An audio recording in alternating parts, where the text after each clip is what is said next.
पोंगल पाई पारଳାଖେମୁଣ୍ଡି सहर चलचंचल 12 मासे 13 पर्व सेथिरु पोंगल गोटे नियारा परंपरार पर्व पर्व गोटे ना अनेक विभिन्न अंचल रे विभिन्न नाम दक्षिण रे पोंगल उत्तर रे लोहरी पूर्व रे मकर संक्रांति आ उत्तर पूर्व रे माघ बिहु एभली मकर संक्रांति को आनंद उल्लासर सह देशवासी पालन करुछंती। इंग्राजी नूतन वर्षर आरंभर प्रतीक एही पर्व दक्षिण भारत रे कृषि भित्तिक गणपर्व पोंगल तेलुगु भाषार लोके एही पर्व को धूमधाम सह पालन करती। गजपति जिला उभय तेलुगु एवं ओडिया भाषार लोके बसवास करुथिबारु सेमानंक मध्यरे रहिछि भाईचारार संपर्क आ उभयंक संस्कृति और परंपरा को सम्मान देई मिलिमिशि पालन करि आसुछंती। मकर संक्रांति और पोंगल शाही बासिंदा मध्य दक्षिण ओडिशार प्रमुख सहर ब्रह्मपुर और अन्य अंचल में पालित होता बेले पारଳାଖେମୁଣ୍ଡି रे पालित होउछि भोगी पर्व। पारଳାଖେମୁଣ୍ଡି रे बसवास करुथुबा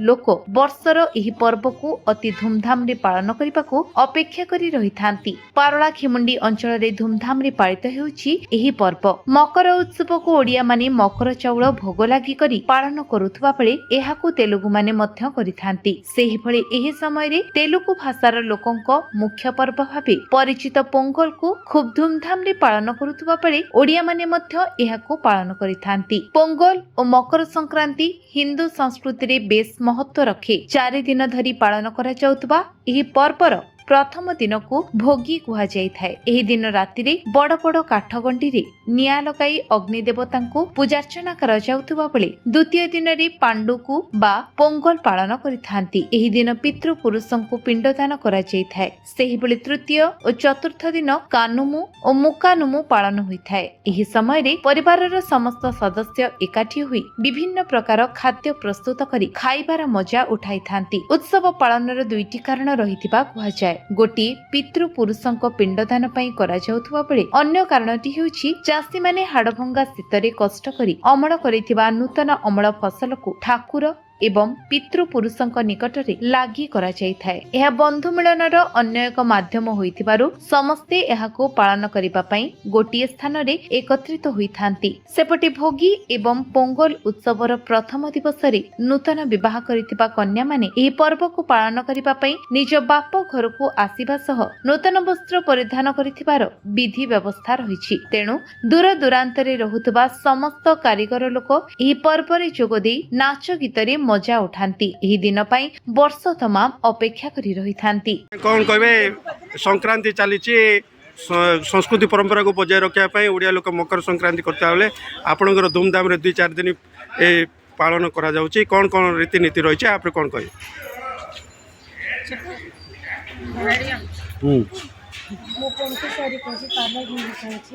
ये 3 दिन जो भोगी पांडु कानून 3 दिन पर्व मुख्य संस्कृति संप्रदाय पर्व आम कौन मानकर मेन 3 दिन समस्या खुशी रही समस्या भारी पुण्य समस्या आसवे झील जो समस्या आसता 3 दिन भोगी दिन मेन जो दिन भोगी से दिन आग दिन राति निआट जलैबे काठ सहित तापर दिन भोगी हम से दिन किसी न था।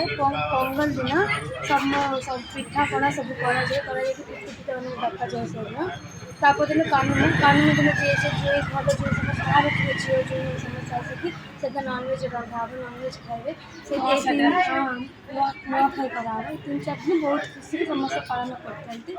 तो कौटी दूर थी लोक भी समस्या आसिकी घर आसिक पालन करते। कमिटी साई आम बगी मुंडा समस्त आसो समस्त खुशी नाठ सब करके निया जलैकि केक काट कर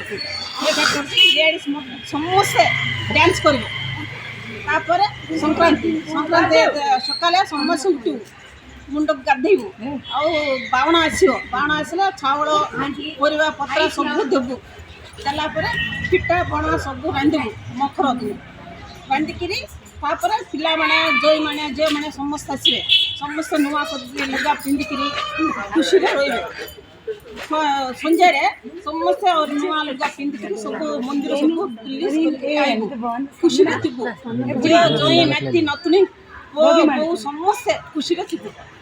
के दिन पालन कर? 3 दिन ହଳକୁ ଦିନେ ଆଉ କିଛି ନାହିଁ ଚିକେନ ମଟନ ଆଣିକିରି ଖାଇବାର ଆଉ କିଛି କରୁନା అందరికీ మకర సంక్రాంతి శుభాకాంక్షలు. మాకు ఇది మా సాంప్రదాయంలో, హిందూ సాంప్రదాయంలో అతిపెద్ద ట్రెడిషన్ ఈ మకర సంక్రాంతి. ఈరోజు ప్రత్యేకంగా భోగి రోజు పిల్లలందరికీ తలంటి స్నానం చేసి, నలుగు పెట్టి తలంటి స్నానం చేసి భోగి పిడకలు తయారు చేసి భోగి మట్టి దగ్గర వేస్తారు. అదేవిధంగా సాయంత్రం పిల్లలకి కూర్చోబెట్టి దిష్టి తీసి భోగి పళ్ళని వేస్తారు. ఆ భోగి పళ్ళు వేయడం వల్ల వాళ్ళకి జ్ఞాన సంపద, ఆరోగ్యం అన్నీ కలుగుతాయని ఆనవాయితీ. రేగుపళ్ళు అంటే సూర్యుడికి బాగా ఇష్టమైన కాబట్టి వాటి వల్ల పిల్లలకి తల మీద వేస్తే జ్ఞానం పెరుగుతుందని ఉద్దేశంతో ఈరోజు అందరూ చిన్నపిల్లలకి భోగి పళ్ళు వేస్తారు. అలాగే రేపు మకర సంక్రాంతి. అల్లుళ్ళందరికీ పిలుస్తారు, కూతురికి, అల్లుళ్ళకి, చుట్టాలకి అందరూ కలిపి పెద్ద పండుగ చేసుకుంటాం. ఇంట్లో పిండి వంటలతో, కొత్త బట్టలతో ఇదంతా ఊరంతా కలకల్లాడుతుంది. ఈరోజు ఇక్కడ భోగి మంట వేసాం. ଗଜପତିରୁ ରେଣୁବଳ ବେହେରାଙ୍କ ରିପୋର୍ଟ, ବିଶ୍ୱ ବିଜୟ ନ୍ୟୁଜ୍ ଓଡ଼ିଶା।